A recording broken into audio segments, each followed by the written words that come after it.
All right. Let me just see if this is. I got some echo here. Let me mute that. That should be better. All right. What's up, everybody? Just recorded a screen video here of a mock draft I just did. That's going to be posted here in the next, I'd say, 20 minutes when YouTube decides to post it. And I figured I would do this now just because I'm rolling. So I know I haven't done a video in a couple weeks here. Life happened. Business got busy. Life got life. So I wanted to do one previous to free agency that started now 3 weeks ago, I think. But wasn't able to. So nevertheless, go over everything that our Buffalo Bills have done. Maybe talk a little bit about what else has happened in the league. And then obviously more importantly, going into the draft here April 2nd, we're 3 weeks from Thursday, away from round one. So diving into it, it was a rough day for a lot of Bills fans. We had our own Black Monday that our forefathers had when they released Bruce, Thurman, and Andre on the same day, way back when. So, to me, the biggest shocker was Mitch Morse. I thought that he was still playing at a very high level, under contract. Talked about if they'll have me back, I definitely want to be here. Only place I want to be, yada, yada, yada. And whether they approached him to take a pay cut or, a restructure to move money around, they decided to let him go. They felt that they obviously have an on-the-roster replacement with Connor McGovern, which we'll see. I mean, again, I think what the biggest frustration for me when it came to this move was we finally had line continuity. We finally had 5 spots, and everybody played every game. We didn't have any injuries, and it was the best our offensive line was. It's no coincidence that our quarterback was sacked the least amount of times in the entire league. 24 times last year he got sacked. Now, some of that is obviously Josh's ability to escape and move and all that type of stuff, but some of it is the offensive line was just better. They ran the ball better. So that's the frustration for me, because now we're playing musical chairs. So now we move McGovern inside to center. Now David Edwards, who is a true guard and was really good at his role as the heavy 6 lineman, right? Plugs in at left guard. Is that going to be the starting offensive line for 2024? Dion, Edwards, McGovern, Torrance, and Brown? I would say probably. I mean, unless they shock us and take somebody with a relatively high pick in the draft, that's probably going to be your starting 5. So that was the biggest shocker to me. Other guys that made obviously way too much sense. Hines. I liked Hines, but the amount of money that they saved with that guy letting him go, the very little dead cap that they took on as a result of that. Look, I'm not blaming the guy, but at the same time, you can't put yourself in position that he did. And he actually just said that yesterday, and I applaud him for saying that. He was on with what the heck's her name? Kay Adams, and said, look, there's no love lost with Buffalo. I enjoyed my time there. At the end of the day, it was my responsibility, and I put myself in a bad spot a day before training camp started. When he responded with, or kept going and added that, he learned from that and won't make the same mistake again. I've always said, right, you're 21, 22, okay, to just even a decade. I don't know, 32, 3, 4, 5, however long you want to play. That gap in time, okay, is to set yourself, your family's self, your future family's self for the rest of their lives if you do it the right way. And God willing, Nyheim Hines is going to continue to play. How much? Who knows? But for those, call them 8 to 16 years, however long someone is able to play for, football. It's football. You're going to have the rest of your life to do whatever. And I'm not sitting here saying don't go to Little League practice with your 5-year-old. Okay? And if something happens there, it's a freak thing. But you know how you don't tear your ACL in a jet ski? You don't get on the fucking jet ski. That's how. Right? You know how you don't die in a car accident or almost die in a car accident? You don't go 180 miles an hour in your Corvette. Gee, wonder what that happened to.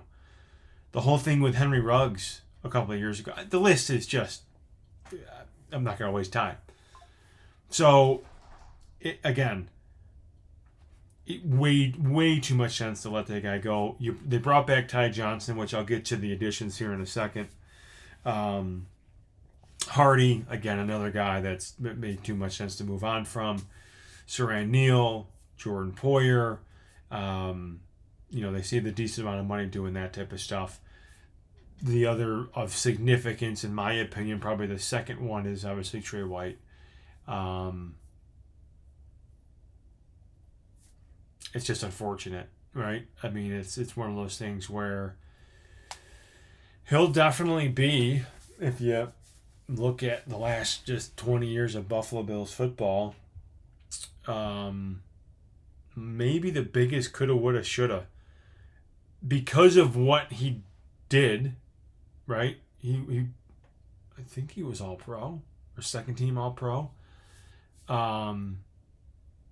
He was a foundation piece. He was their first ever pick of this regime that we're still currently in.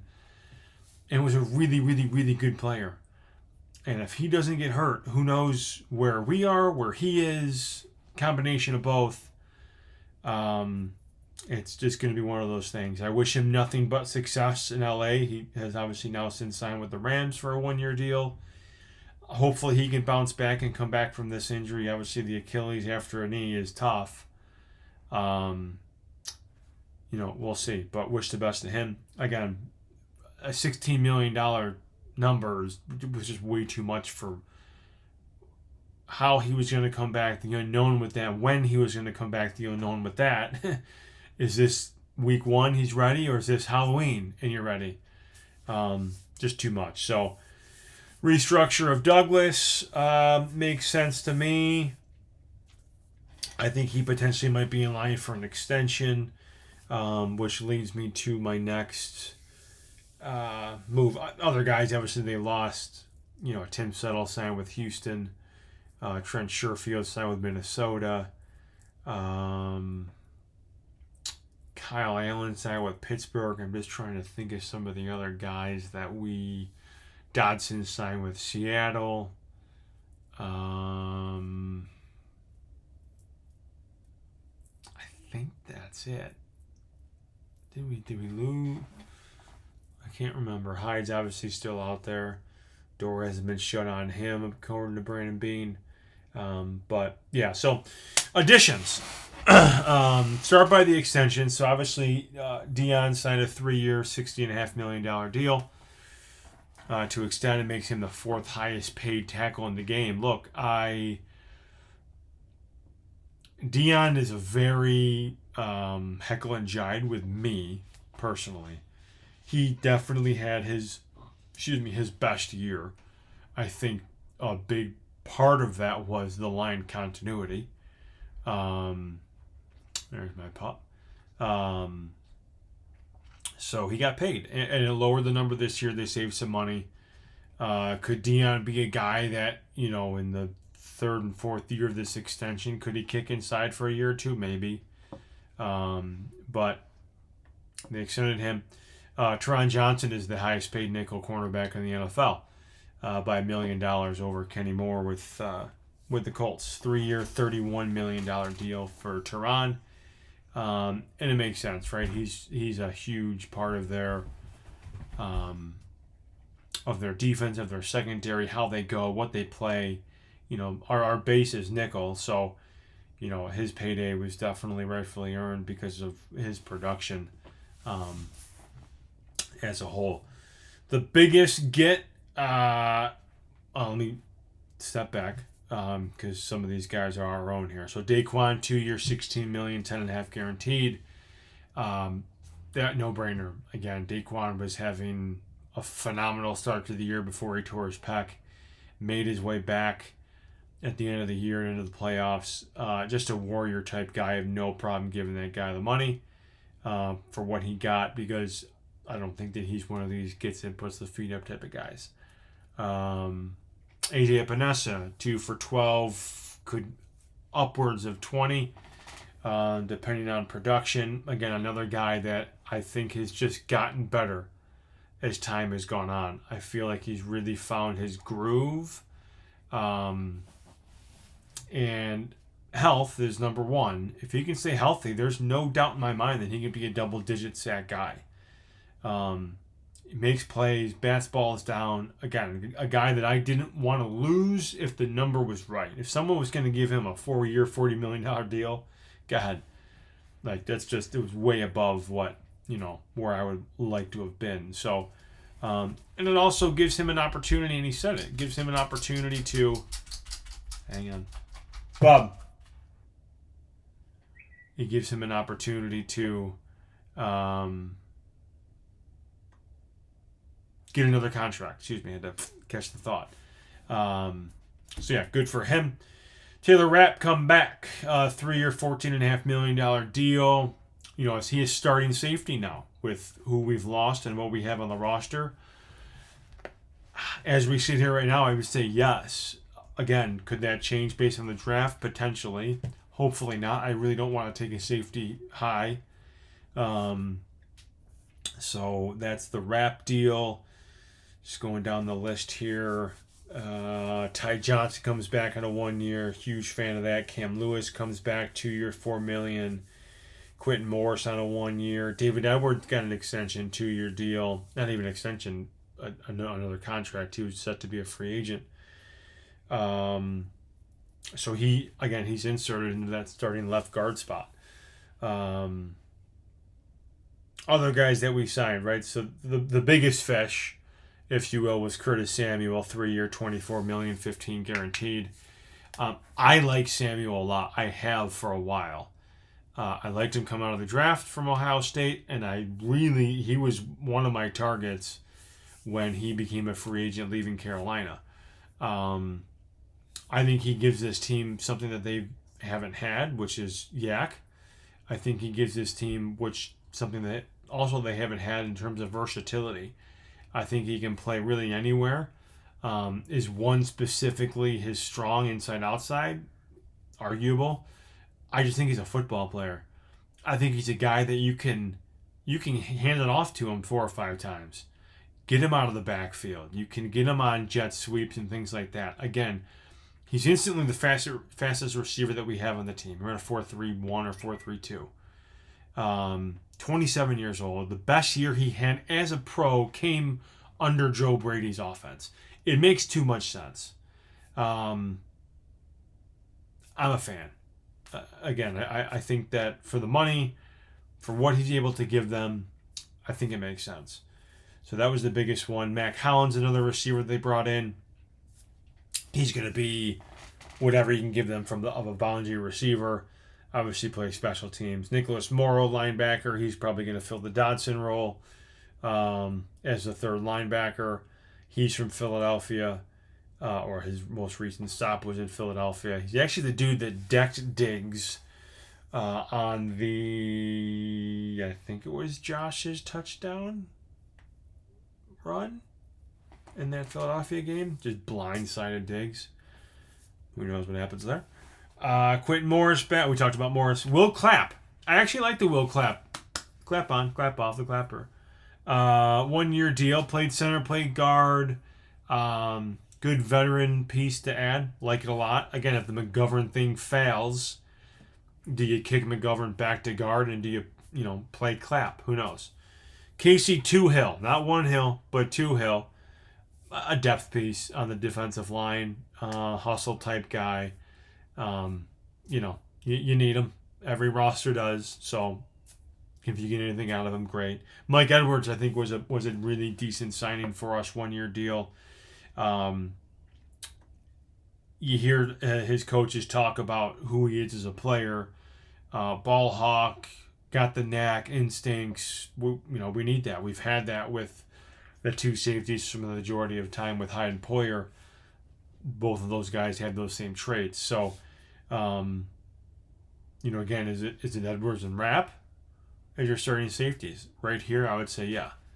We'll see what transpires through the draft. So that about covers. I can't forget the worst. Well, actually, there was two that were just pathetic. They gave Hack a deal. I don't know why, because they guaranteed a decent chunk of I can't freaking think of his name. Sam Martin. Hello. They got 2 punters on the roster right now. So again, who knows? I don't know. Maybe they got something up their sleeve. And then Mitch Trubisky. Why? Look. The thought is this. It's not even the thought, it's a fact. 17 goes down, the year's over. And you can say that for basically almost every team. You lose your starting quarterback for any amount of time, any considerable amount of time, season's done. If you're lucky to tread water for a couple weeks and go 500, great. But in my eyes, I would rather have, a mid to late round draft pick who I think has some of the tangibles that Josh has. Big arm, movement, bigger body. Get to my mock draft here in a minute. Mitch Trubisky doesn't have the arm. He has the mobility a little bit. I would say it's definitely not as much as it used to be. Not really that big of a dude. I mean, he ain't Josh, obviously. You watch what Pittsburgh went through last year, and when Trubisky was playing, they didn't have a shot in hell at winning a football game.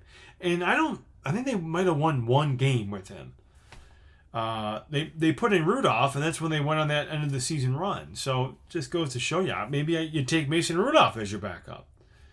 But that was by far, hands down, going away, the worst move they made all offseason in terms of a new player ad. So 2-year, $5.25 million. I forgot what's guaranteed in that. A 2-year deal. And they cut him. And they signed him like 3 days later. Like, I'm sure the line was out the door to sign Mitch Trubisky as your backup quarterback. The Chiefs just signed Wentz yesterday. I don't know what they gave him. Would have taken Wentz for a year. Again, the backup quarterback for the Buffalo Bills, for the Kansas City Chiefs, for the LA Chargers. It means how far are you going to get? Look at Cincinnati. That's probably the best it could ever be with Browning and obviously Burrow going out. I think, I forgot what they were down the stretch. They won maybe one more, then they lost. What are we talking about here? Right? So flip that, and I'll say this. In my mock draft, I took them. I had the Bills taking Joe Milton III out of Tennessee. Rocket arm, can move. Sure, he's raw. So is Josh. Right? But now all of a sudden, how should I say this without trying to say that Joe Milton's the next Josh Allen? Here we go. Joe Milton and Josh Allen play from the same tee box for you golfers out there. Okay? They both play from the tips with their natural God-given ability. It's where does it go from there, right? And what do you end up shooting, right? Josh is, a scratch golfer, if you will. Maybe even a plus. He's a plus. Joe Milton might be a 5 handicap still, a 10 handicap. But the ability is there, right? The ability with Mitch Trubisky is not there. The ability with Case Keenum is not there. The ability with, I'm trying to think of some of the other backup quarterbacks that they had. Derek Anderson, going way back, not way back, but back, not there. They might be playing from the whites or the blues. They're not playing from the back tees, right? So, cheap labor, developmental prospect. And here's an idea. You have Josh Allen, Josh is a quarterback for the Buffalo Bills until Josh doesn't want to play football anymore. How does that sound? But when did we lose this idea of taking quarterbacks in the 5th, maybe early 4th, or late or 4th, right? As early as the late 4th round, 5th round, 6th round, and on. Taking these guys when you have 11 picks and your roster is basically set, and all of a sudden you can develop a Joe Milton, who you take in the 5th round, 160th overall. And say 3 years from now, say Joe Milton had to play a little bit because Josh got hurt. Or, something where you've clinched something so he plays a game or two or whatnot. And he showed something. This league has shown you that the Matt Flynn's of the world can go on and get a contract for a team going back 15 plus years. Why couldn't I flip Joe Milton in 3 or 4 years to a quarterback needing team who thinks he's the hottest shit since sliced bread for a 1st round pick? Fuck it. Screw the 1st. For a 2nd round pick. Now my 5th round pick in 2024 becomes a 2nd round pick 4 years later. You know what I just did? I just created my own comp system. That's what I did. So why aren't more teams doing this? That should be a bread and butter, as they say, the Buddy Nixons of the world. You always take a quarterback every year. Why can't I take a quarterback every year? And maybe not every year. Every 3 years. When I know that the guy who's 1, 2, and 3, that 2 guy is entering his 4th year, and that's when I'm going to trade him. Again, if I have the franchise guy like I do now. Or it's towards your number 1, your franchise guy, your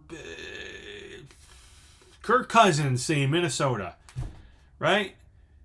And Minnesota knows I got Joe Milton in my back pocket, or a Joe Milton S-type player in my back pocket. So I can let Cousins go off to the sunset. He can either retire, sign with somebody else, and I got somebody that I can now replace. Who, right? So now he's on that last year of his deal of the 2nd round. What am I paying him? $1.5 million tops, if that. And if he fails and isn't that, sure, I lost a 2nd round pick, but I can then draft one in the 1st round. I'm not giving up all these picks to move up for a quarterback. I'm not taking a quarterback without knowing I don't have one with a high-end 1st round pick. Makes too much sense. And again, 32 teams can call me. I will, some people I won't work for you. Some I will. It makes too much sense. So that was a really long Trubisky rant. How about them apples? But again, to me, it's the worst move that they made. Let me take a swing here.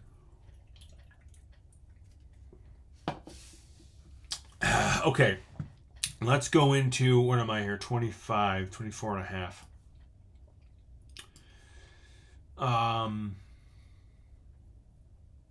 I guess I'll talk a little bit about the league just in general. You had love new league year day. Love legal tampering. One of my favorite times of the year. Cousins to Atlanta, obviously probably the biggest one. The Aaron Donald retiring was certainly another big one. You had a bunch of teams shedding cap. I think what helped a lot of teams, obviously, was the drastic increase of what the cap ceiling is this year. Helped a bunch of teams, us included, big time. They probably don't make the Samuel move if the cap doesn't increase another 10K. Or 10 million, excuse me. That's just the way that it goes, right? So, let me see, so much happened I can't really remember. Obviously, Wilkins signed a big deal with Vegas. Miami lost a lot. I mean, Miami might... I don't know where Miami's going to finish this year.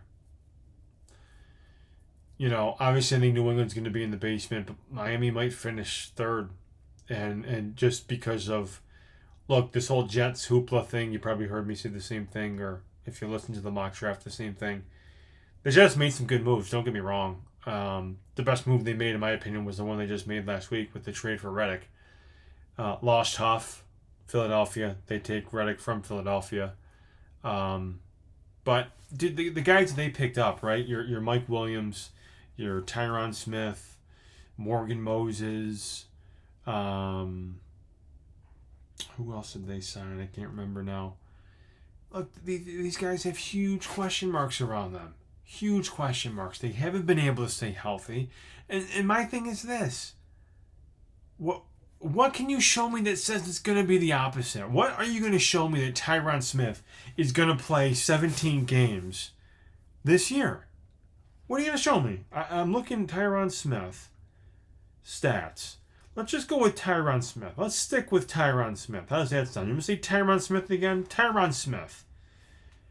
The last time that the guy played 16 out of 16 games was in 2015. 2015. Since then, from 2016, 17, 18, 19, he started 13 games each year. He missed 3. Every year, he missed 3. 2020, played in 2 games. 21, 11. 22, 4. Last year, 13. Gee, if we just kind of go based on what's the next one going to be, is it going to be 6? 5? A single digit? Most likely, because that's the trend. He's not getting any younger.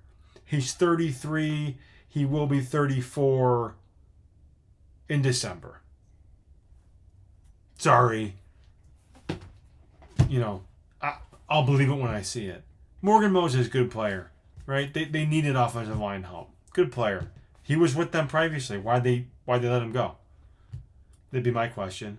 And the same thing and the same questions with Tyron Smith revolve around their quarterback. And I'm not going to get into any of the extracurriculars Aaron Rodgers gets into. I'm solely going to talk about football. But sorry, the injury that he had and the farce that he talked about coming back early and Christmas and all this stuff was just that, a farce.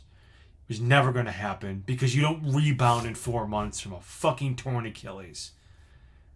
You don't. I don't care if you're Superman. You're not flying. It's an 8 to 9 month injury. That's it, right? So, 40 years old. And his last year in Green Bay, I forgot the stats off the top of my head, but what are we talking about here? Aaron Rodgers, 2023, Green Bay Packers.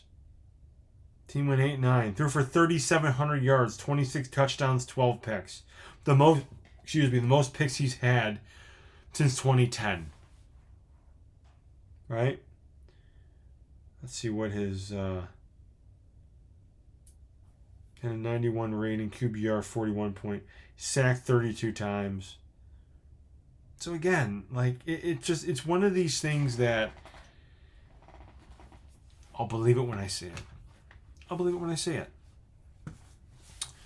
There are more moves I can't really think. I know the Chargers made a bunch of cap moves, traded Keenan Allen to Chicago. Packers, speak of the devil, they signed Josh Jacobs, Saquon Barkley to the Eagles.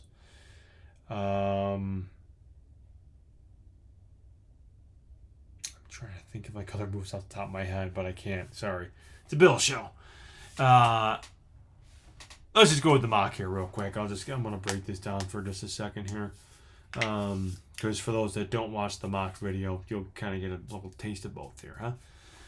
So did a mock with PFF, and in my mind, this draft is wide receiver or bust first round, or bust in the first round.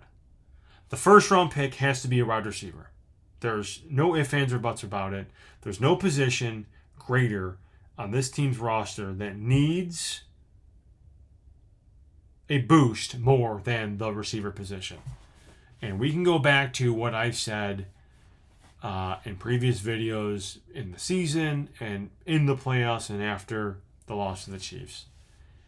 The difference with this team right now, and Samuel certainly helps, but right now is that, in my opinion, they don't have a bona fide number one receiver. Diggs right now, I think, is going to be a 1B. And I think his target share goes down considerably. I don't think that he's going to get 150, 160 targets. And quite frankly, nor should he. I want to make this crystal clear. I appreciate Stefon Diggs and what he's done with my organization with the time he's been here. He's elevated my quarterback and vice versa. You get it both. He's made us a better team. I'm just talking solely on the field, okay? But there also comes a point where when does it become too much with the off-field stuff, whether it's there or not? I'm a believer of where there's smoke, there's fire. And I know what he said, and I'm not going to sit here talking about he's unhappy and this and the third. But what I also know is, again, facts and numbers here, folks, not hopes and hunches, right? Is that the last 2 years, the guy has gone into a downward tailspin after Halloween the last 2 years. So you're getting older, and as time goes on in the season, your production is falling off drastically. What we call that is father time. That's fact. It just is. So you don't want to believe it? That's between you and you. But that is fact. People talk about, back before the running back position fell off. Once a running back hits 30, it's fact. There were so many things that showed that was fact. Well, here we are with Diggs and the contract, his lack of production. And it's not even the lack of production in the regular season because we overcame it, right? We won 6 straight, 5 straight, whatever it was. You take away, just look at the last 2 years, even 3 going back to 2021. You take away some of these games, 1 or 2, the Dolphins game 2 years ago, the guy just simply doesn't show up in the playoffs. He doesn't. And, it'll get thrown at me, well, he's opening other stuff up for other people. Your number one options are supposed to act like number one options in the biggest moments. That's why they're number one options. That's why they get paid what they get paid. That's why the majority of these guys also are team captains. So, paint me in a bad light. I don't give a shit. He has not shown up when it matters most over the course of the last 3 years. You can go back to other videos. I regurgitated the stats in those videos. It's fact. So, transitioning, that's why this draft that we're going to enter in 23 days is the most important draft of Brandon Beane's career outside of the first one. Or the second one, I should say, when we got Josh. Because you're setting up your quarterback for the next 4 or 5 years. If you can hit on the first round receiver and he can be the bona fide stud that his quarterback can help him turn into, well, then you've just opened your window. And I'm not, my window's open so long as 17's my guy, right? It's just a matter of how many can they win, not if they'll win, my opinion. If they get a guy like Brian Thomas Jr., if they get a guy like Xavier Legette, if they take a big swing, okay, and they move up to the 9th pick, the 10th pick, the 11th pick, whatever it is in that neighborhood, and take a Rome Odunze, I don't think Harrison will be there. I don't think Neighbors will be there. But if that's what they think is going to get them over the top, this is where we are right now. We've consistently been the same team in terms of roughly the amount of wins that we have every year and roughly where we get to in the playoffs. So now we need to take the next step and take the swing. Okay? Again, I'm very thrilled if we get a Brian Thomas Jr., even if we move up to 20, 24, 3, 2, whatever. Move up 10 picks, say, from 18 to 28 for a Brian Thomas Jr. to stay pat and take Xavier Legette at 28. I'd even move up a couple spots for him. That's what I think of the player. But this is the type of swing that they need to take in terms of the position. It has to happen. Because we've already seen for the last 4 years now that it doesn't really make a difference who you have on your defensive line. It doesn't really make a difference who is in your backfield. It doesn't really make a difference who's playing your secondary. It doesn't. What matters is our playmakers, specifically receivers. So when you look across the board, okay, and look at the teams that have gone to the Super Bowl in the last 4 years on both sides, just look. One can argue that their receiver rooms were really, really, really, really, really good. And they spent and invested high-end picks or high-end free agency contracts in that position. The anomaly is the Chiefs, obviously, this past year and 2 years ago with no Hill. Right? Obviously, having Kelsey helped. In terms of target share and things like that. San Francisco, loaded at receiver. Philadelphia, loaded at receiver. Tampa Bay, loaded at receiver. Right?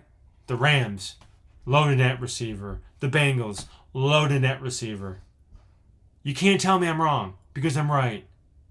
So this is the draft where we need to do that. Again, I've gone on record saying receiver, or receiver, D lineman, receiver, whatever the case might be. With Samuel, that second receiver, I would still love to get one, don't get me wrong, in the 3rd, 4th, 5th round, but it doesn't have to be back-to-back. But the first one has to be there. It has to be. Because of what he does now and what he does for the next 4 years. You don't miss a beat. They're expecting Khalil Shakir to take another step, right? They have who I think is going to be one of the best tight ends in the game in Dalton Kincaid in the future, who, as we saw down the stretch, once he got healthy from that concussion, really showed up. For a rookie. I think that's just going to continue. I think he's just going to have a great relationship with Josh. You imagine who when you can have Kincaid, when you can have a Shakir, when you can have a insert draft pick, a Legette, a Thomas, a Rome, right? Diggs for a year, and who knows, right? Who knows if they're able to do something where he sticks around for another year, because maybe his production increases. How about this one, huh? Maybe the production doesn't fall off the cliff after Halloween and we can have a good Thanksgiving, because his target share goes down. He's not being hit as much, touched as much, so he's healthier throughout the whole season, right? How many times have we seen Diggs over the last 3 years get up a little slow? The lower back, the leg, the neck, the whatevers. A lot. You've seen a lot, so maybe that's why the production has slipped. So maybe the shot of youth also gives him a shot of youth. Maybe that's what's best for the team, because that's what matters most. What puts us in the best spot possible, to win football games and win a fucking championship. That's what it is, in my opinion. Get one of these Xavier Leggett's that's 6'2", 6'1", 6'2", 225 pounds to take the hits. So again, that's it. It sets you up for the future. It's got to be the pick. So I took Leggett in the first round. I traded back twice here. Once with Baltimore to get to 30th. I picked up a third round pick, and then once again with Kansas City to get a third round pick. So at 32, where am I? 41 minutes. 32, I took Leggett. I believe when I was at 28, when I was at 28, the 27th pick was Brian Thomas Jr., which, again, I like them both. Not going to be disappointed with either. Like them both. Marshawn Kneeland out of Western Michigan, your Bronco great, is an edge guy. Look, they need an edge guy, just based on the room, based on the age of the room. So because I got the receiver, I'm willing to then use a second round pick on what I think is the most important position on the defensive side of the football, and that's a guy that can affect the passer. So Michael Hall Jr. was my next pick in the third round. He's another guy. He's an interior guy, but can also kick outside and play a little edge, a big edge, 285, 290, but with pass rushing upside. You give me upside with rushing the passer, that's what they need. So that was my third round pick, 93rd overall. Sion Vaki out of Utah. Sion Vaki, sorry. Safety. So again, is Mike Edwards and Taylor Rapp my starters this year? Probably. But both are essentially on one-year deals. Edwards for sure. Rapp, again, we'll see. They can get out of it potentially after 1 year. So getting a guy that... He also played a little running back for Utah. So position versatility. I'm not saying that this guy's going to take away carries from James Cook, but he's definitely going to play special teams. And again, in a pinch, he can play both safety spots. That was my third round pick. So day 3 starts with a guard, Cooper Beebe. Big fan of Cooper Beebe's. I'm as big a fan of him as I was Osiris Torrance. I think that, again, if David Edwards is going to be the plug-and-play left guard, I need to get my new heavy guy. And Cooper Beebe can be just that. And if David Edwards flakes out, whatever deteriorates, I can plug in him to play with Torrance. They signed McGovern to a 3-year deal last year, so he's coming into year 2. Again, cheap, young, depth. Too much sense. Braylon Allen as a new hammer running back for us. I think he's a perfect fit, perfect complement to our running back room. Ty Johnson was on a 1-year deal. Look, you're not going to find a bigger Ty Johnson, maybe besides his mother, than me. I thought there were points last year, especially with Cook's ability to just drop the football, that Ty Johnson should have got more opportunity. Still a Cook fan, but that's, again, fact. So, Braylon Allen, again, young, cheap, talent. That's just what it is. Kamal Hayden out of Tennessee, a cornerback in the 5th round. They're going to take a corner at some point. Obviously, losing who they lost. Trey, Neal, Poyer. Douglas is on the last year of his deal coming up. You're going to have the 3rd year of Christian Benford, They lost Jackson to Carolina. So, you know, taking a 5th round pick on a guy that is not going to play all that much, but outside of injury, but can get a start on special teams. You always need those guys. Joe Milton III. There's my backup quarterback for 4 years. I just went all through that. Rewind if you missed it. You'll know why. Malik Mustafa's another safety, right? So again, I got guys. Why not just add to the room? DeMar Hamlin's gone after this coming year. Sayonara, go play with Pittsburgh. Enjoy the rest of your life. Mustafa can be a special teamer. Likes to hit. An energy type guy. There's always room on the roster for those type guys. Brendan Jackson, developmental edge guy. We're now in the 6th round. Tyron Hopper, Missouri linebacker. Again, we need guys on special teams. Javion Cohen is a guard out of Miami. Can play inside and the guard position. Inside meaning center. And then Hayden Henton out of Idaho. I liked how he tested and what he gave with grades. So, ironically, I started the draft with a receiver, ended the draft with a receiver. So, you know, with mocks, who knows? I'll probably do another mock here in maybe a week and a half, and be split the difference between the weeks leading up to the draft. Maybe I'll do one Wednesday the night before the draft too. You know, maybe I'll do. I don't know what I'm gonna do for the draft yet. You know, usually I watch it with a couple of ball busters. But if not, maybe we do a live thing. That would be pretty cool, huh? Get the live reaction. It could be a bad thing too. But yeah, so that was the mock. Like I said, I can't. I'm beating a dead horse here, but wide receiver. That's it. Wide receiver. And I'll say this. Troy Franklin's really the only guy that I do not want. Can I wrap my head around it if that's the guy in the 1st round? I don't even want to speak it into existence. I could, because it's the position, and I hope that the guy has success. His drop rate in college is over 10%. Like, that's just in Oregon, right? So they throw it a ton.